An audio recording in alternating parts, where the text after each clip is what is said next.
of Muslims who will say that there is nothing great that the Quran talked about astronomy, as Arabs were advanced in the field of astronomy. I do agree that Arabs were advanced in the field of astronomy, but I would like to remind them that it was centuries after the Quran was revealed, and later on they came to know, after the revelation of the Quran, they came to know about the astronomy. It is from the Quran, not from vice versa. In the field of physics, many centuries ago, there was a theory well known as theory of atomism, which was advanced by Greek.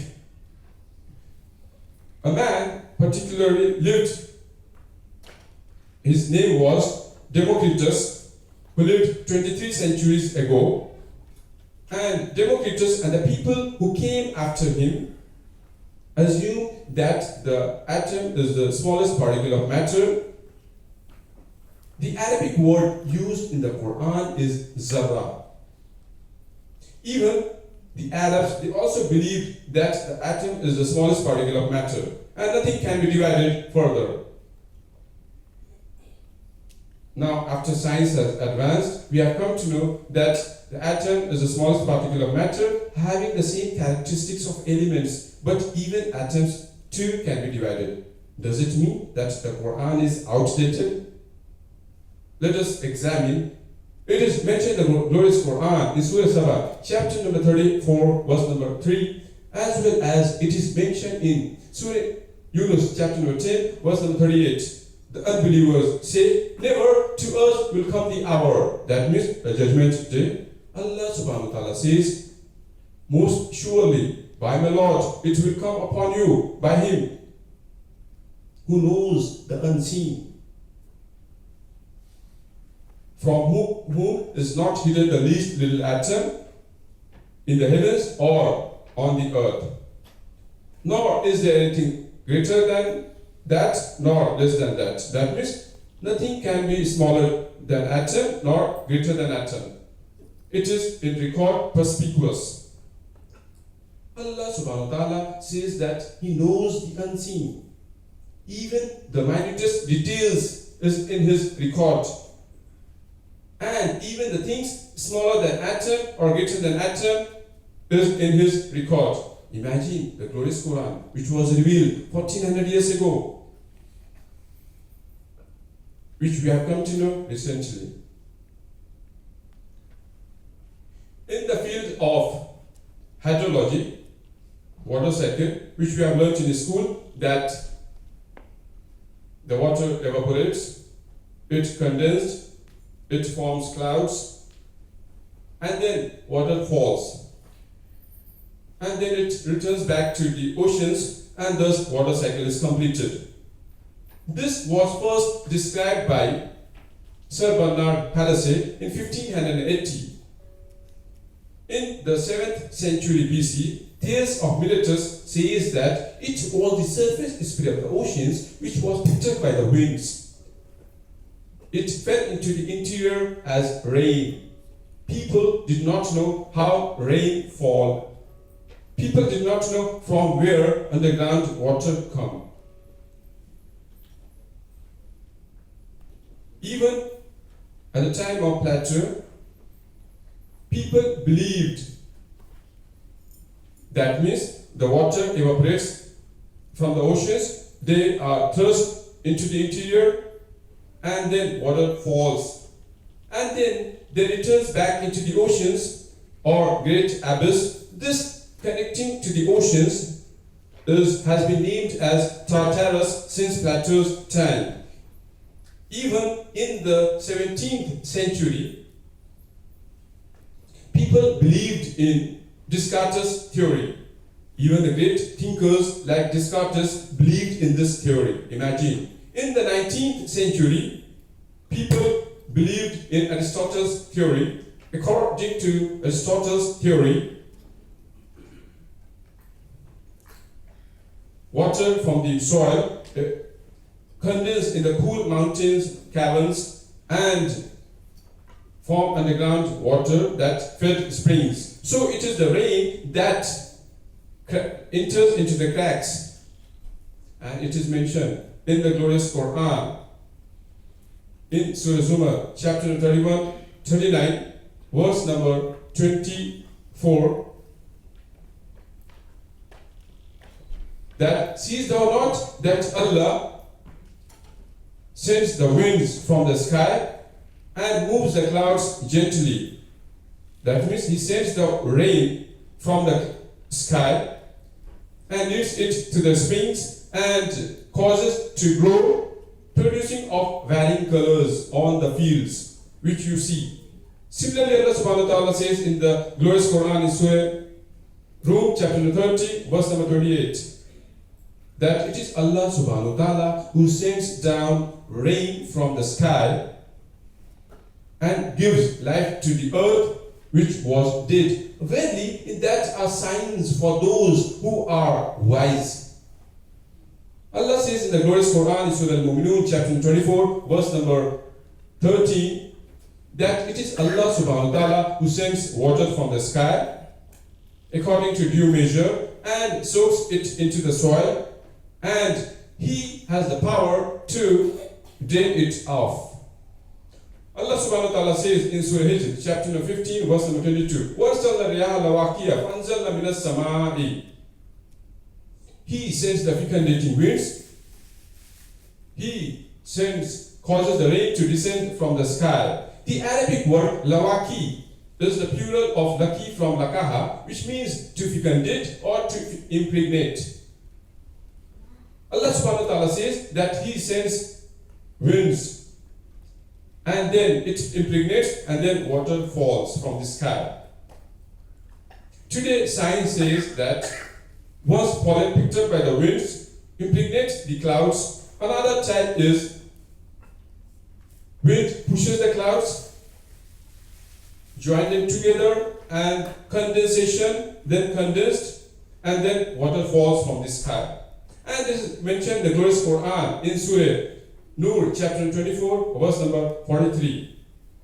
That it is Allah subhanahu wa ta'ala who moves the clouds gently and then joins them together and makes them into heap.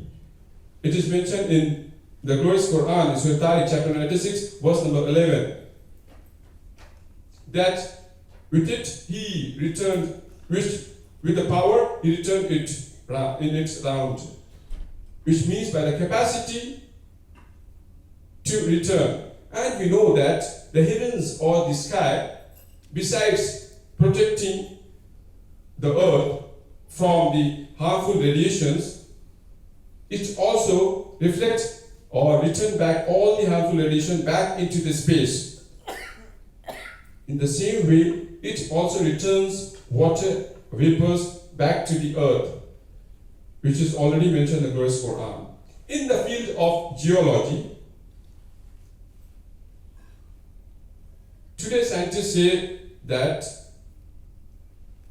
the earth, the radius of the earth on which we live is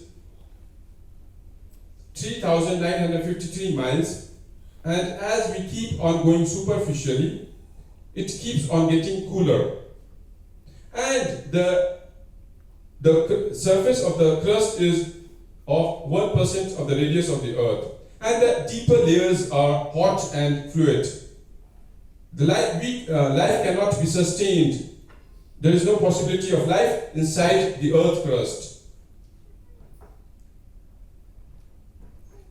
And scientists say that there are possibility that the earth crust can shake. The mountain acts as peg, gives stability to the earth. And today scientists talk about the folding phenomena which gives rise to the mountain ranges, which prevent the earth from shaking.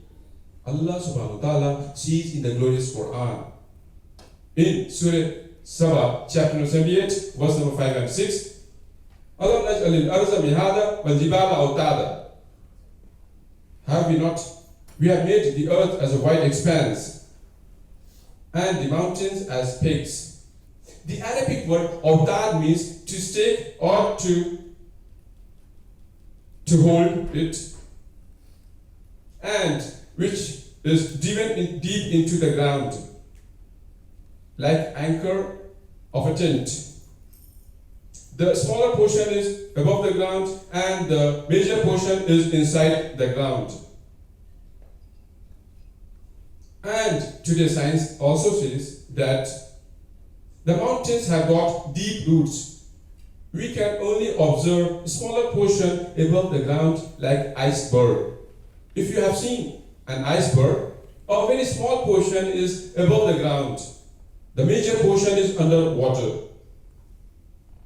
Allah subhanahu wa ta'ala says that He has made the mountains which have got deep roots, which is mentioned in the glorious Quran in Surah Naziat, chapter 79, verse number 32. وَالْجِبَالَ أَرْسَاهَا, and we have made the mountains firmly fixed on the ground. As far as study of geology is concerned, there is a very famous textbook which is known as the Earth, and it is referred in many universities around the world.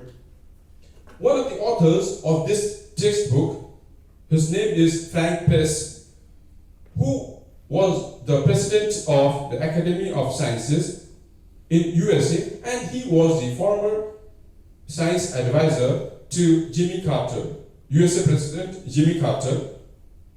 He, in his book, illustrates that the mountains is a wedge shape, and the mountains is a small portion of a whole, whose root is deeply entrenched into the ground.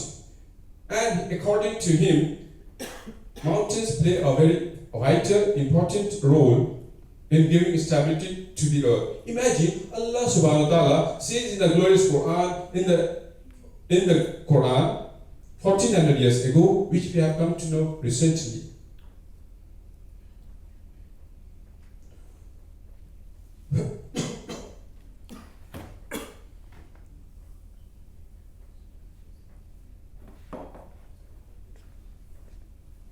In the field of oceanology, Allah subhanahu wa ta'ala says in the glorious Quran, in Surah Taha, chapter 20, verse number 53. He has let free the two bodies of flowing water. One is palatable and sweet, the other is salty and bitter.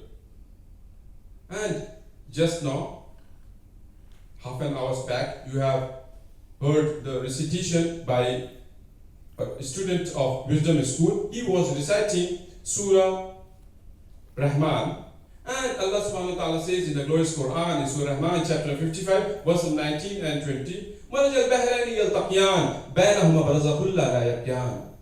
He has let free the two bodies of flowing water, meeting together.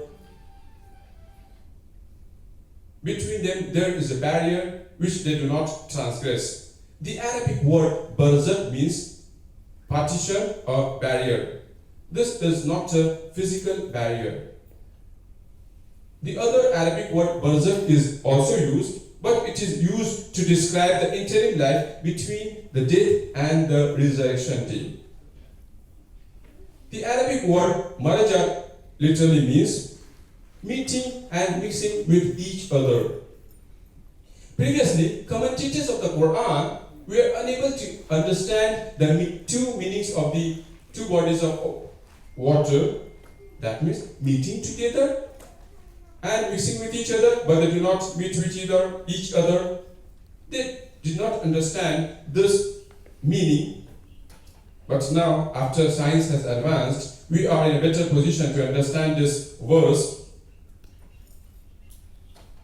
This is a slanted, unseen partition between the two seas of sweet and salt water. That means one water flows from one sea to the other sea. But while it is flowing from one sea to the other sea, it loses its distinctive characteristics and gets homogenized with other water.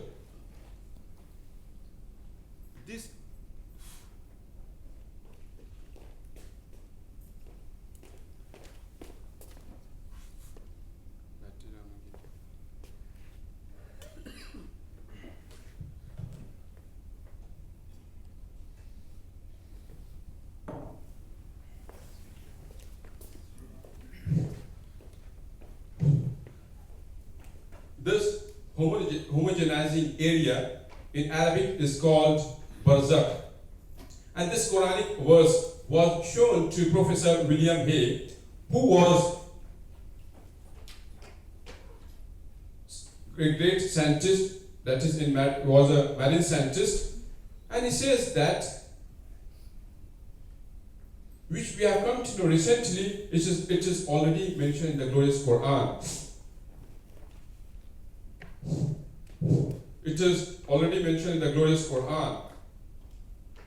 And this can be seen by our naked eye at the Cape Point in the southernmost tip of Cape Town of South Africa.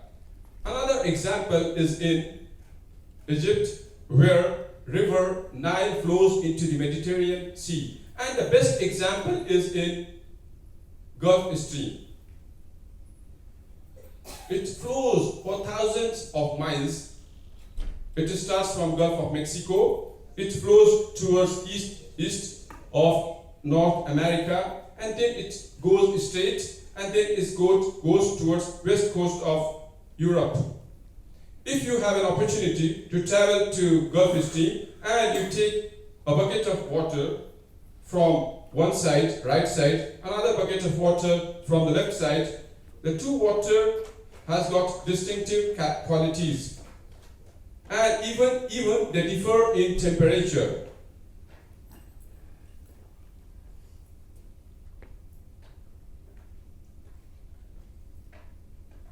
As there are many scientific facts, I'm thinking which I should quote and which I should skip because I have very limited time.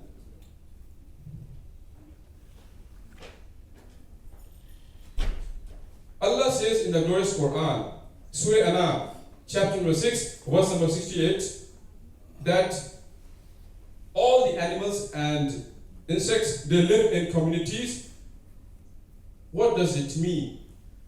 Today, we have come to know that all the animals, insects, they live in communities and they organize, work together like we human beings.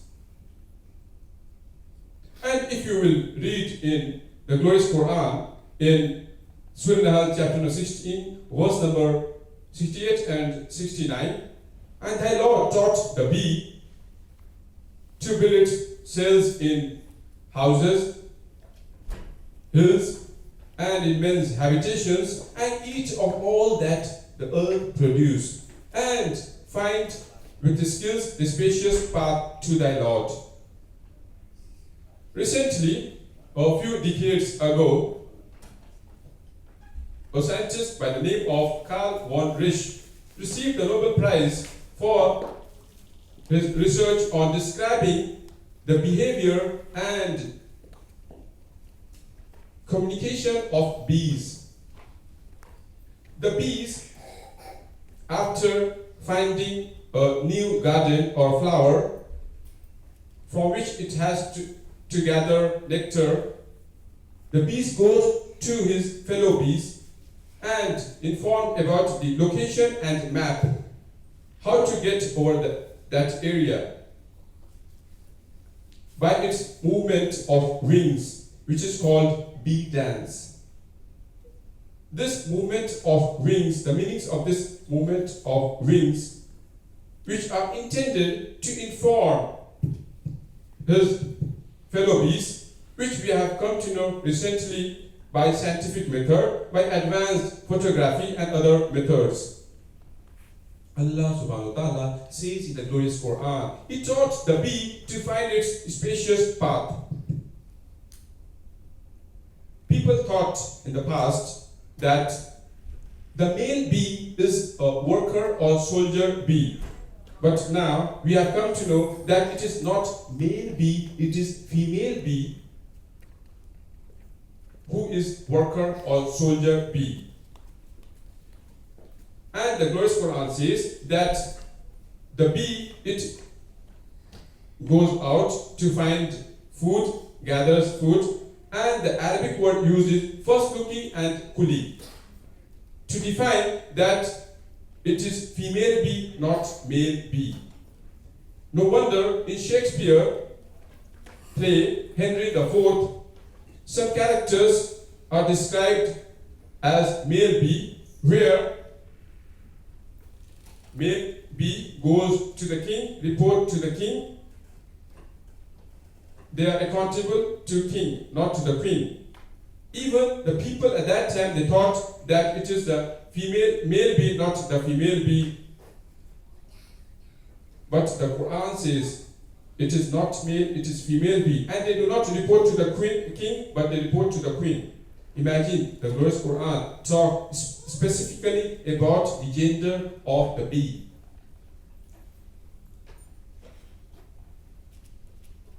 In the field of embryology, which is the last part of this lecture, a few years ago, a few students from Arabs collected information and data concerning embryology and followed the guidelines given in the glorious Quran.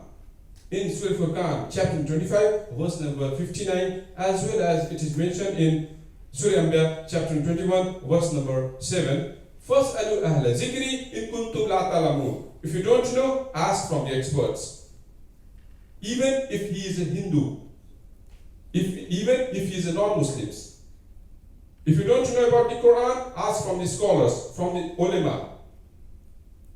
And they translated into English and presented Dr. Keith Murray, who was the professor of embryology and was chairman of the Department of Anatomy in USA 45 years ago, that is in late 70s. He was asked to give his opinion on the material presented to him.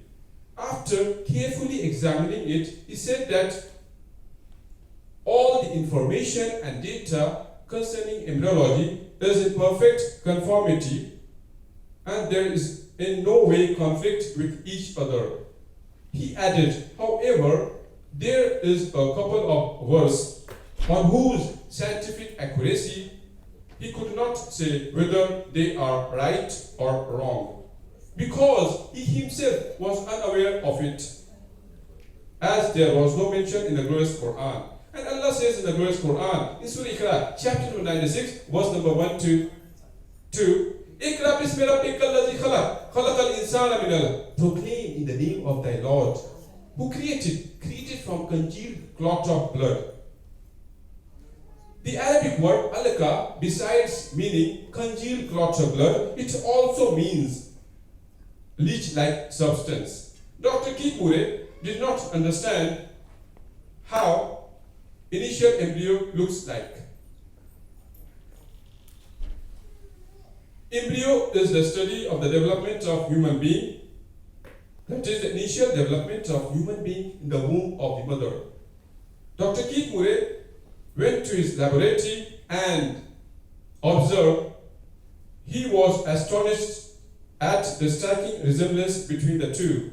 In this way, he acquired all the information from the Quran and authentic hadith in embryology, which was unknown in the past. After answering about 80 questions, he said that if I was asked these questions 30 years ago, that is from today, more than 80 or 90 years ago, I would not be able to answer more than 50%, because embryology is a new medicine which I have developed recently. And Dr. Keith Murray happens to be the author of his book, The Developing Human. After acquiring the information that Quran authentic hadith, he incorporated in his book in the 3rd edition. In 1993, he got an award for the best medicine book by a single author.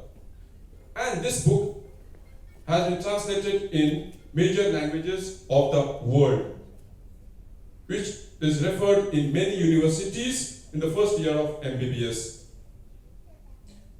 Dr. Keith Murray said that there is no doubt that this glorious Quran is the word of God, because this cannot be the source of information cannot come from any human being.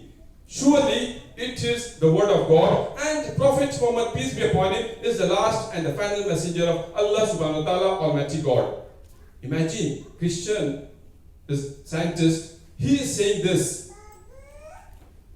Allah subhanahu wa ta'ala says in the glorious Quran, in Surah Tariq, chapter 26, verse number 1 to 5 and 6, فَلْيَنْظُرُ الْإِنسَانَ مِمَّا خُلِقَ مِنْ مَاءٍ دَافِقٍ يَخْرُجُ مِنْ بَيْنِ الصُّلْبِ وَالتَّرَائِبِ.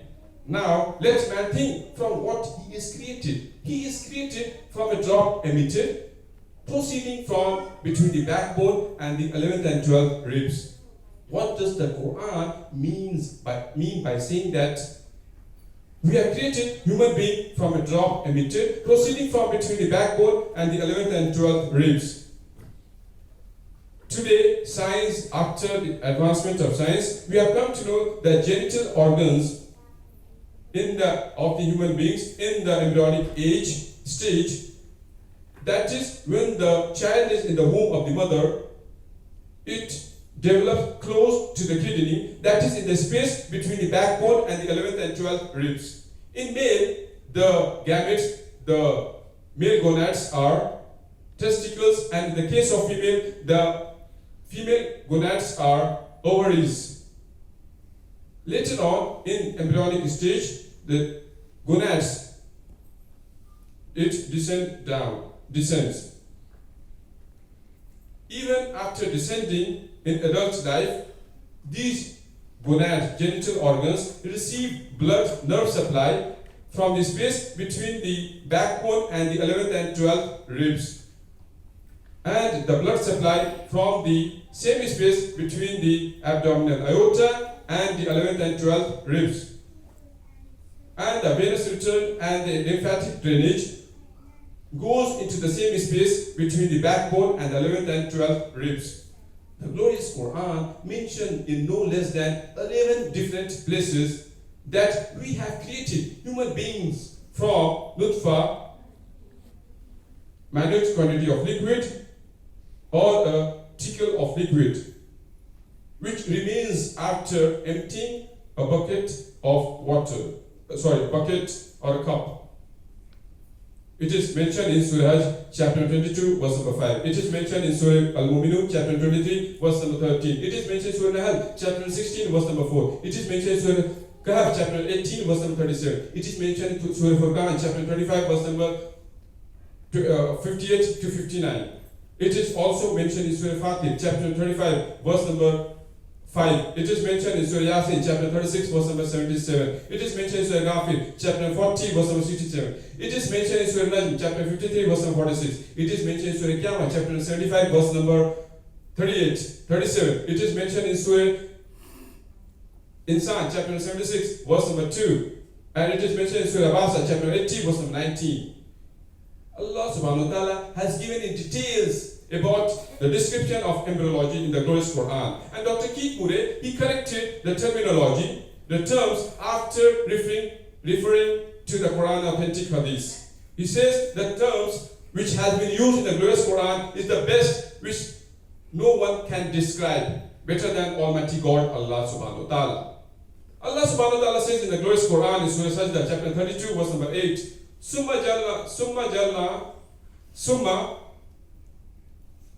that Allah subhanahu wa ta'ala says that we made a progeny from a quintessence of the nature of a fluid despised.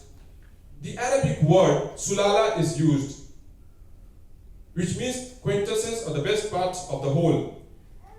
And today science says that the one spermatozoon out of a spermatozoon penetrates ovum, required for fertilization out of several millions produced by men.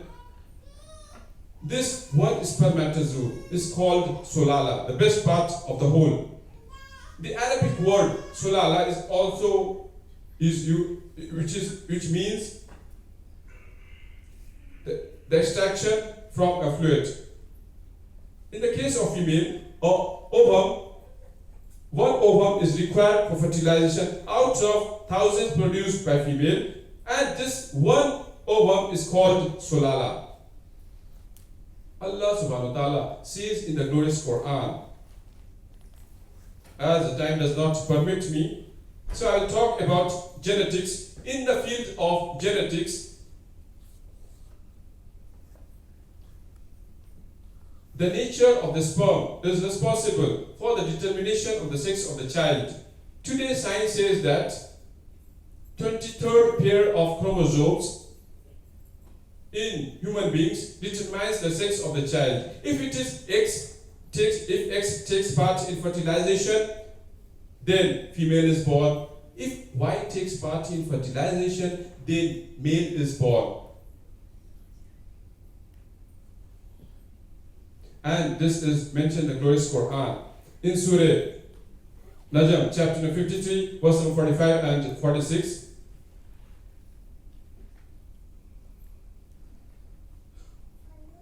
Allah khalaqa zawjayn az-zakara wal unsa min nutfatin idha tumna.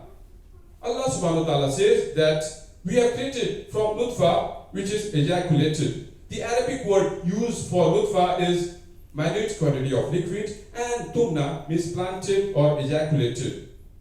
That refers to male fluid. The nutfa here refers to male fluid, that means sperm. After union of ovum and sperm, zygote still remains nutfa. Primarily, sex determination occurs at fertilization.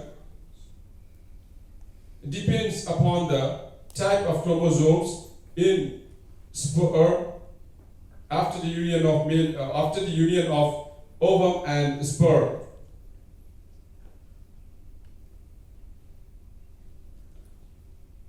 Allah subhanahu wa ta'ala says in the glorious Quran, in Surah Al-Mu'minun, chapter 23, verse number 12 and 12 to 14, man we did create from quintessence of clay. Then we placed him as a drop of sperm in a place of security, Qararin Makin. And then we made nutfa into alaka, and then alaka into congealed clots of blood, and then we made it into a lump, fetus lump, and then made into izama, then clothed with bones, and then with flesh, and we developed out of it different creatures. Allah subhanahu wa ta'ala says that we made from alga from quintessence of clay, quintessence into alga into mudga into izama into laham. Dr. Keith says that the description or the division mentioned in the glorious Quran is the best description. Even the scientists, they do not come close to it. Whereas in science it was described as stage 1, stage 2, stage 3. Whereas Allah subhanahu wa ta'ala says that we have made alga into mudga. And if you will analyze, the word summa is used. Summa is used in 3 different parts to give the division in 3 parts, and the word fam is used, which means immediate. And the Arabic word alka has got 3 meanings: leech-like substance, something that clings, and the third part is congealed clots of blood. One of the meanings of the Arabic word alka is leech-like substance, and it behaves like a leech. It derives its nutrition from mother through placenta. It acts as blood sucker. The another meaning of the Arabic word alga is that clings, something that clings. And you know, throughout 9 months, it clings to the uterus wall of the mother. And the third meaning of the Arabic word is congealed clots of blood. And during this stage, initial stage, blood does not circulate. And in the closed blood vessels, it appears like a congealed clots of blood.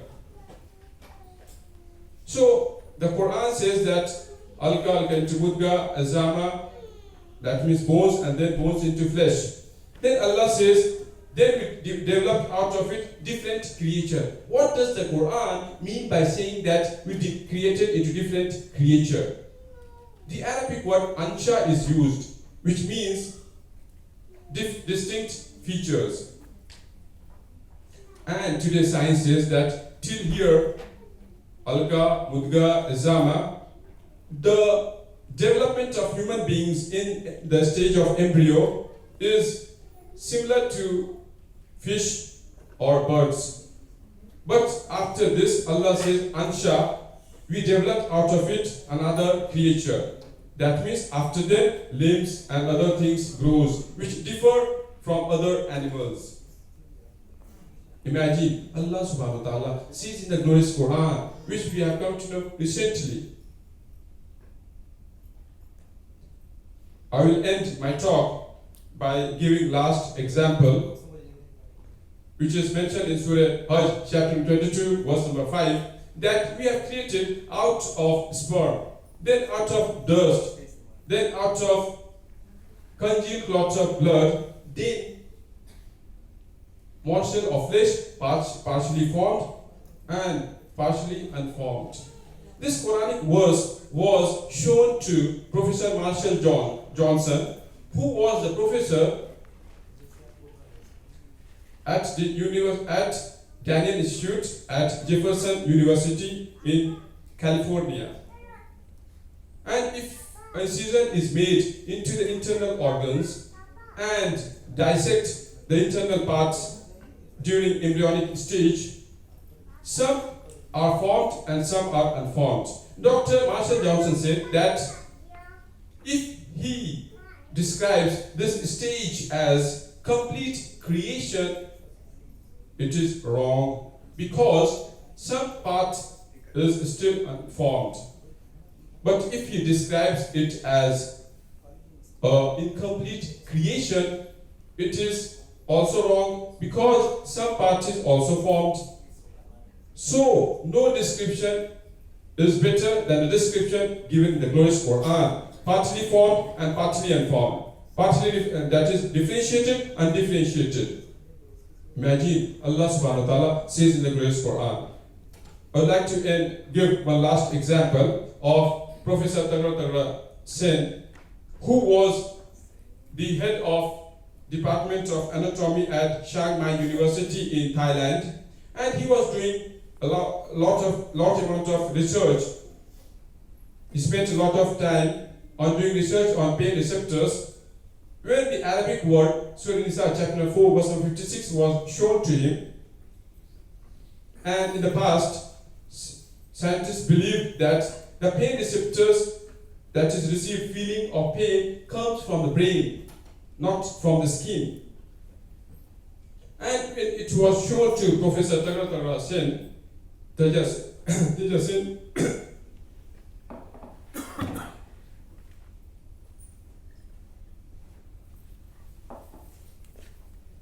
where Allah subhanahu wa ta'ala says in Surah Nisa chapter 4 verse number 56 that those who reject our signs, we will soon cast him into the hellfire, and a new skin will grow, and fresh skin will grow, and old skin will burn, so that he can taste the pain.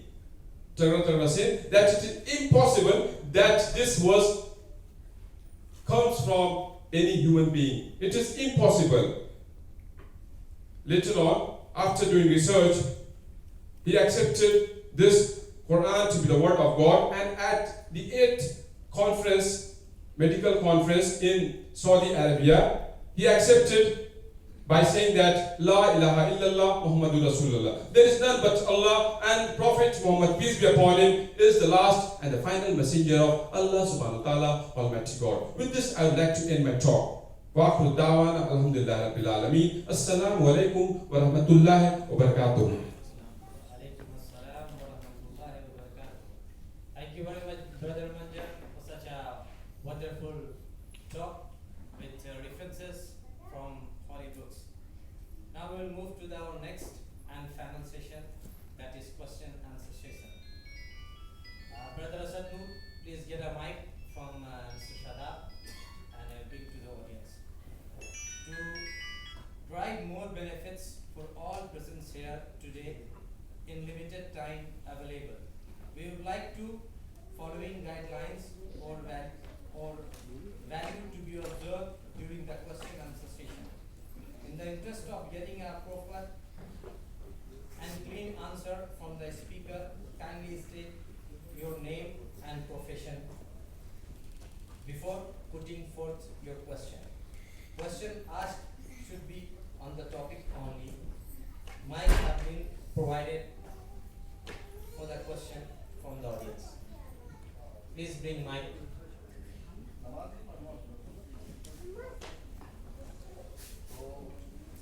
Ask anybody else.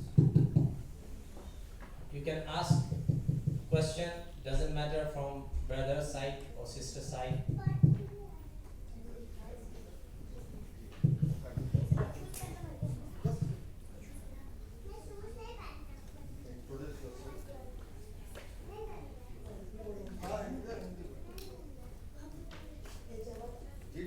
Hello, Yes, ma'am. आपसे एक सवाल है sir. 3 तलाक के बारे में आपकी क्या राय है? कहाँ तक सही है 3 तलाक देना महिलाओं को?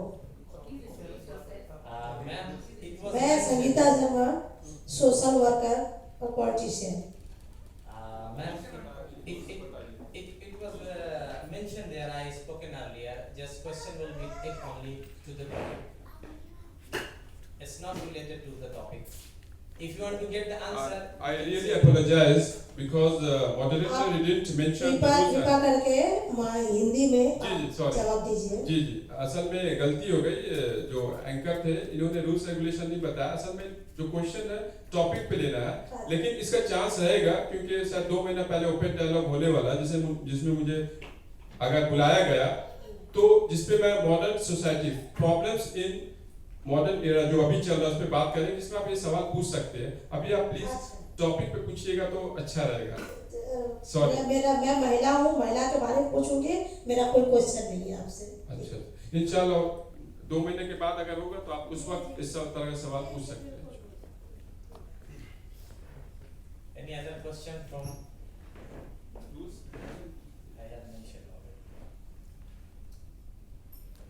Any question from brother side? No issue. Go with the sister. Go with the sister.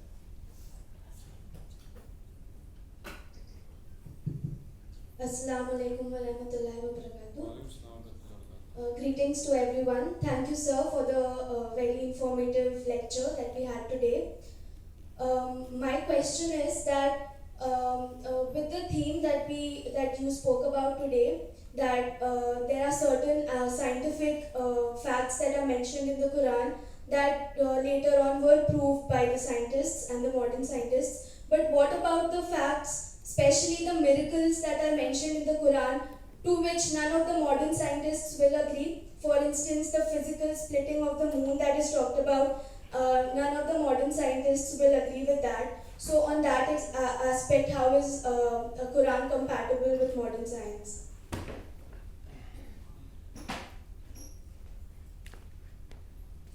Firstly, sister, she appreciated me for my public talk, for the informative message which I delivered. Secondly, she asked a very good question that what about those scientific facts which are not mentioned in the glorious Quran and about which scientists they haven't said anything. Am I right? Yes. This is a very good question. Allah subhanahu wa ta'ala says,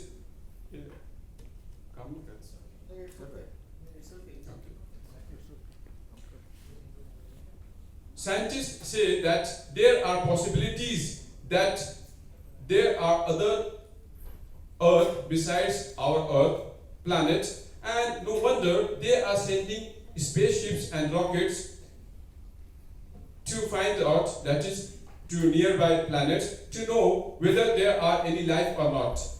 Allah subhanahu wa ta'ala says in the glorious Quran, in Surah Al-Kahf, chapter 46, verse 29, that He has created the heavens and the earth and all that is in between, and all the living creatures through them. That means Allah subhanahu wa ta'ala says over here that there are living creatures which are outside our earth. That means life is not restrained or constrained, is within our, restricted within our planet earth. That means is a life which exists outside our planet earth. Science has not come to know, science has no clue about it. Maybe they will come to know after 100 or 200 years. Scientists, there is one scientist by the name of Frank Drake, who is a great mathematician.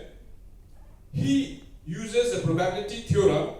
Using this probability theorem, he says that there are higher chances that similar to our planet Earth, there is another Earth or another planet Earth exists in this universe, in this galaxies.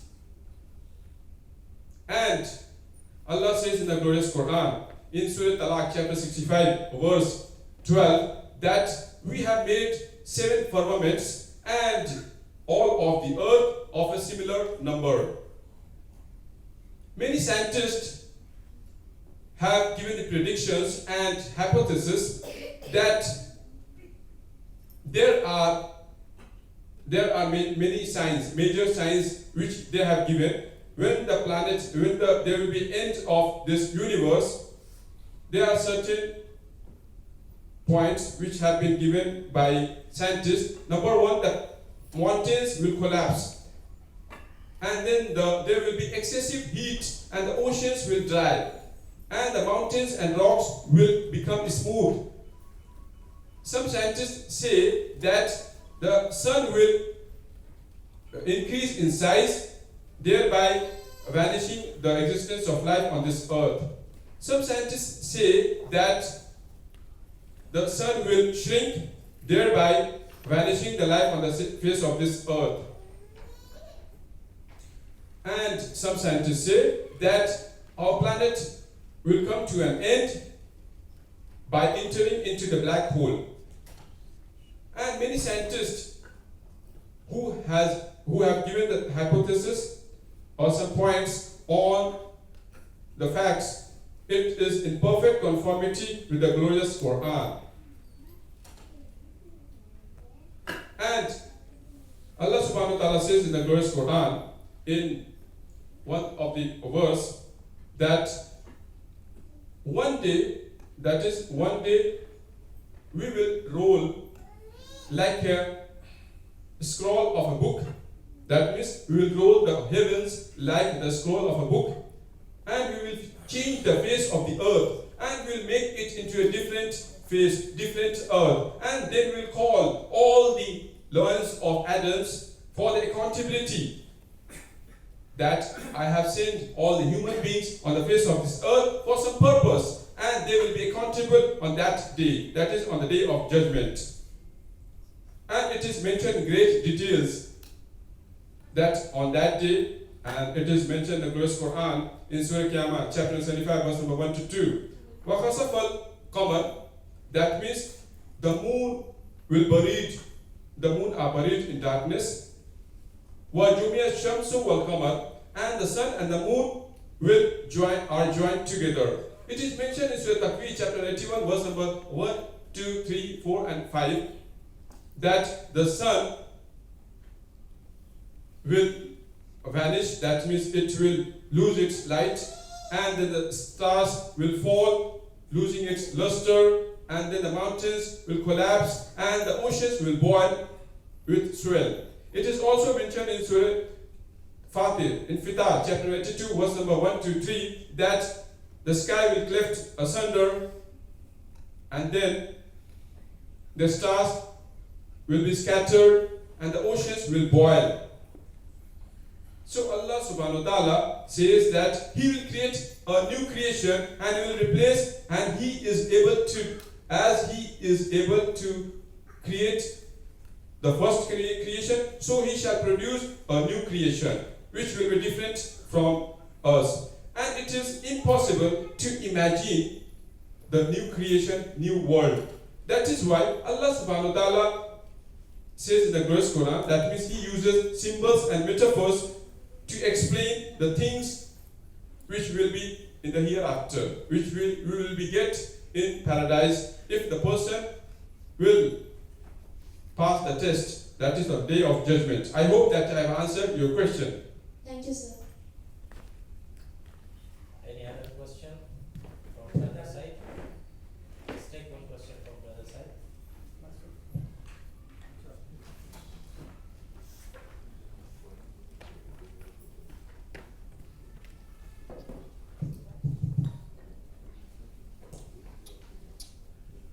Assalamu alaikum warahmatullahi wabarakatuh. My name is Syed Muhammad Javed Nihar. I am in the Southeastern Railway Accounts Department, in Jamshedpur, posted in Chakradapur. My question here, I am very impressed by the topic which was discussed here, and the speaker delved deep into the scientific facts of the Quran. My question, in the Quran, chapter number 39, that is Surah Zumar, verse number 6, it says, "We have created you in the wombs of your mothers, formation after formation, in 3 veils of darkness." Can you just explain this? The 3 veils of darkness in the wombs of the mothers. Actually, due to shortage of time, I skipped this part. Firstly, brother has appreciated me for my public talk, and secondly, asked a very good and relevant question on the topic that Allah subhanahu wa ta'ala says in the Surah Zumar, chapter 39, verse number 6, that it is He who created you in the womb of your mother in stages, in 3 stages, veils darkness, one after another, in stages, 3 veils of darkness. Dr. Keith Murray, he explained this verse by saying that this referred to abdominal aorta of mother, uterus wall, and then the amniochorionic membrane, actually. And if you will see, there are layers by layers, and all are in 3 layers. For example, amnion, chorion, deciduum. Then the outer layer are external layer, then the internal layer, then there is another layer. Then within the embryo there is another layer, deciduum. Because in the sac, that is when the fetus in the womb of the mother, it is protected posteriorly as well as interiorly, right? Because there is some amnion fluid which protects the fetus when it is in the womb of the mother. So this membrane which is covering the fetus, giving protection to the child, to the fetus, it is in 3 membranes. But you will find in certain books they have used yolk membrane, and they say that it is the 4th membrane, but it is incorrect, because after certain time it does not provide nutrition to the mother, because you know that it is the placenta through which the fetus gets the nutrition. So this dissolves. So only 3 membranes remains. So that means the Quran, which talk about the 3 layers, it is in perfect conformity with the modern science. So this yolk membrane, this cannot be considered as the 4th membrane. Only 3 membranes are there. This is what has been explained by Dr. Keith Murray. I hope that I have answered your question. Am I right? Right? Okay, done. Next, any other question from sister side or from brother yeah. side? Please give the mic. Assalamu alaikum. I am Muhammad Zahiruddin from Help Education Jamshedpur. Sir, the You can part. ask the question while sitting on the sofa, no issue. Uh, Please be seated. Take your seat. No issue. Sitting? Yeah, please. You can sit. While ask the question you can no need to stand. so far I could understand, and I have heard from you. You have been relating Quran with the biology, especially the embryology. You have been telling us. It is not that one part only. Biology. There are many other fields in the science like physics, mathematics, chemistry. There also the Quran has also revealed many things. But tragedy is that in the 3-4 days back I had been reading in a newspaper article, there it is mentioned that recently, that means recently means 100 years or 150 years during that revolution in the science, the contribution of the Muslim scientists is very less, that is the declination. And I have also heard and read that in the period of Harun Rashid and other Khulafai, the science was on peak in the Islamic region. And I have also heard that Harun Rashid has brought many books which were dumped somewhere and he had got them translated, and that was used to develop science in the Islamic world also. So all these things are there. What we are doing now, that as I have come here and I have heard there and I have seen somewhere also, that we are telling other people that whatever you have discovered, this is there in the Quran, like this. We are telling this.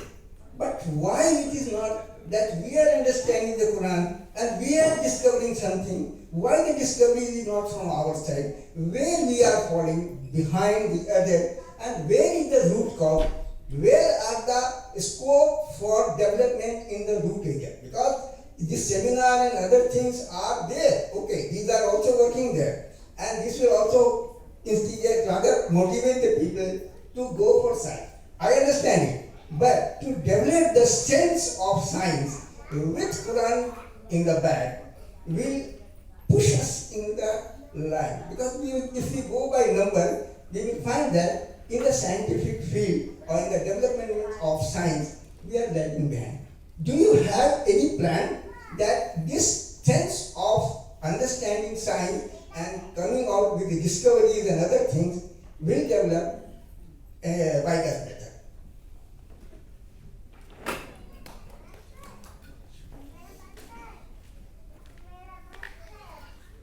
Brother asked a very good question and a very relevant question, that what contributions are we Muslims are giving towards the science and technology, because we are not doing anything, right? We have not contributed when it comes to science and technology. First, let me explain or give some details about Muslim scientists who have contributed in the field of science and technology. Normally, when I have read, most of the time we have read that the 8th and the 12th period is considered to be the dark ages.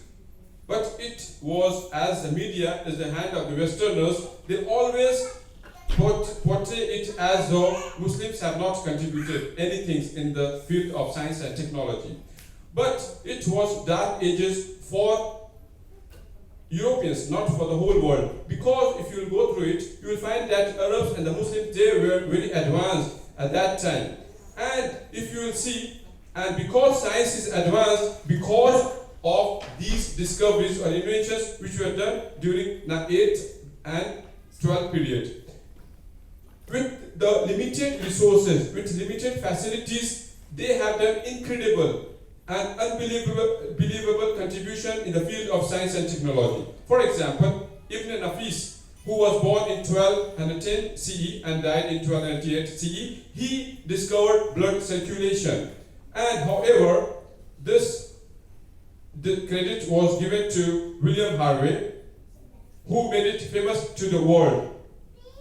And similarly, if you read Muhammad al-Idrisi, who completed the geography, world map, and map of Mediterranean Sea in 1164 CE.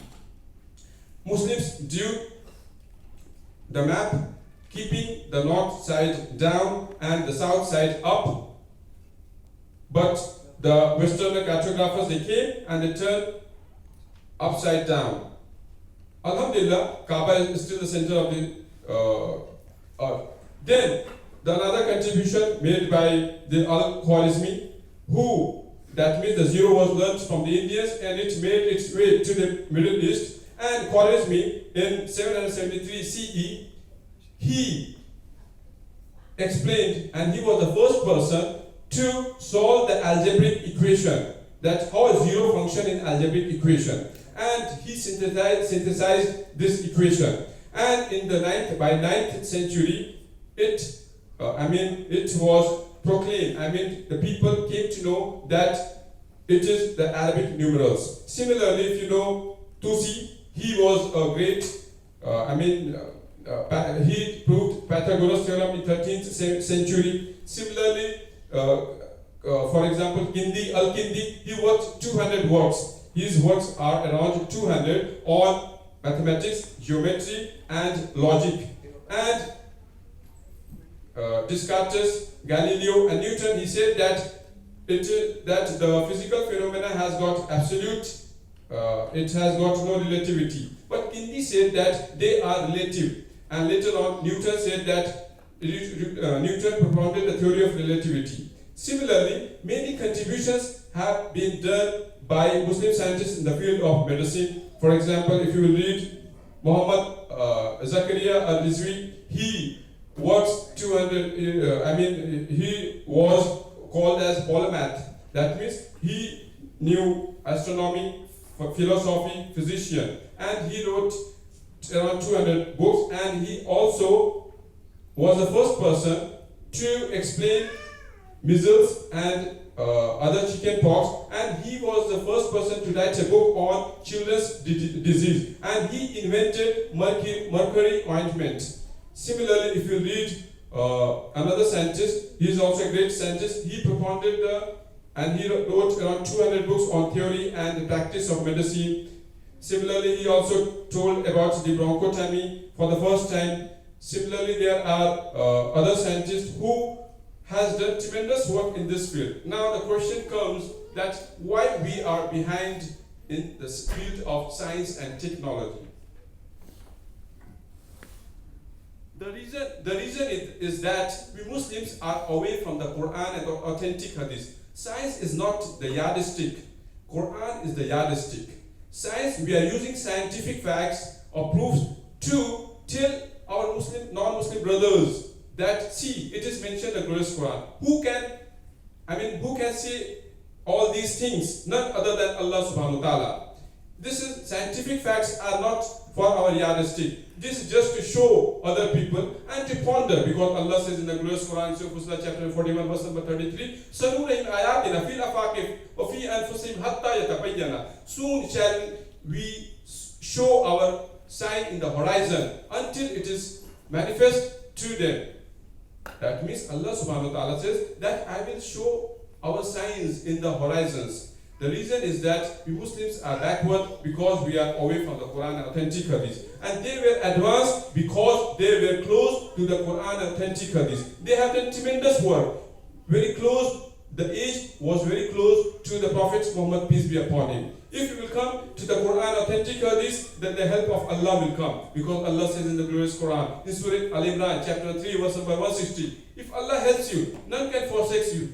So forsakes you. If Allah forsakes you, who is there to help you? So let the believers put their trust on Allah subhanahu wa ta'ala, Almighty God. And then the second, there are three golden rules which I used to tell to my people, to my colleagues or to my friends. Second help is that Allah says in Surah Kabut chapter 29 verse 69, "Fasalu ala zikri in kuntum la ta'lamun."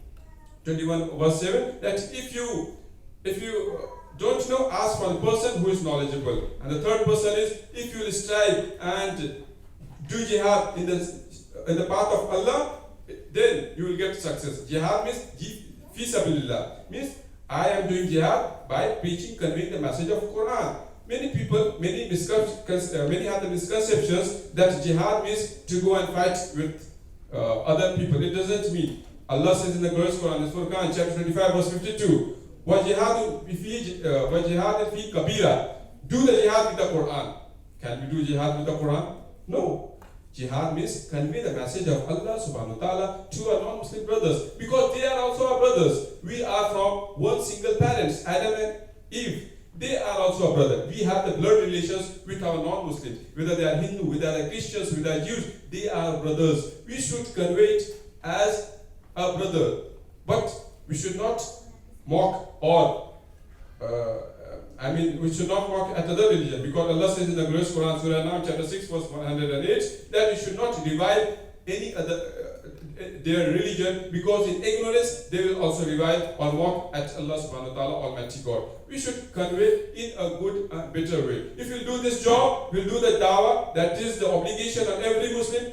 That means there are 4 conditions, because it will take a lot of time, but I'm trying to put it in a very short way, that four criteria for the success of Muslim. Number one, wal-asr innal insana lafi khusr walil ladzina amanu wa amilus salihati wa tawasaw bil haqqi wa tawasaw bis sabr. First, you have to believe that there is only one God, Allah. Then you have to you have to perform salah, zakat, everything. Then third, you have to call towards righteousness. You have to do dawah. That is what Muslims have forgotten. This obligations. That is why we are backward. That is why we are very backward, we are lagging in this field, science and technology. After that, if some inflictions, some difficulties or trials come in your way, you should bear with patience. These are the 4 criteria to be successful. Simply by keeping the name Abdullah, this will not be a key or a criteria, or means the basic criteria which will fulfill to go into Jannah. You have to fulfill all these 4 criteria, and inshallah, Muslims will be on the top of the world. Inshallah, I hope I have answered your question. Any other questions? Thank you so much, sir. This is what my aim of asking you the question was to instigate you to come on this topic. And you have spoken nicely on this topic, and I think this will be also delivered to the people who are really interested in science. Thank you so much. Any other question from non-Muslim brothers or sisters? Any other question? Okay, I'd like to thank all audience and our guests who were listening to the talk patiently, and also I would like to thank our chief speaker who gave such a wonderful talk. I'm very thankful to my audience, especially my non-Muslim brothers, that they have come to listen to this public talk, because they have some inquisitive in their mind. That means they want to have peace, they want to have dialogue to understand each other. See, this is the initiative, and I need your support. I need your support of Muslims as well as non-Muslim brothers, that let's come towards the dialogue, let's come towards the discussions, so that we can discuss. See, we can live even with difference. We agree to disagree. So I hope that inshallah we will continue this such kind of programs in the future, and inshallah hopefully we will see you in the next program. Jazakallah khair. Thanks a lot to all of you for your presence. Assalamu alaikum warahmatullahi wabarakatuh. We have some refreshment also outside. यहाँ पे कुछ refreshment है. आप सभी refreshment है, कुछ breakfast वगैरह के इंतजाम के प्लीज खा के जाइए, बहुत खुशी होगी, और थोड़ा दुआ दे के जाइए. तो गाइड कर दीजिए volunteers. Shadab please, specially non Muslim brothers specially उनको गाइड कीजिए और थोड़ा देखिए.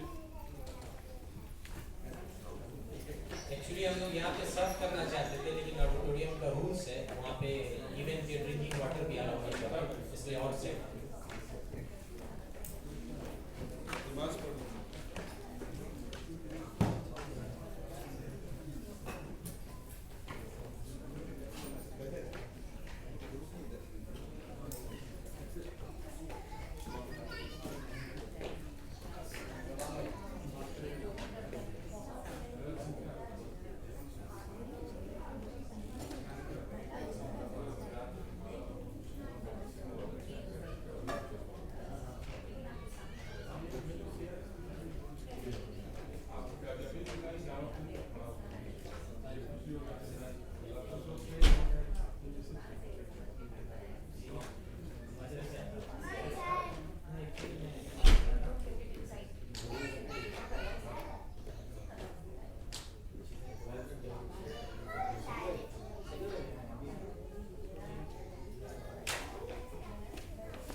accept this station.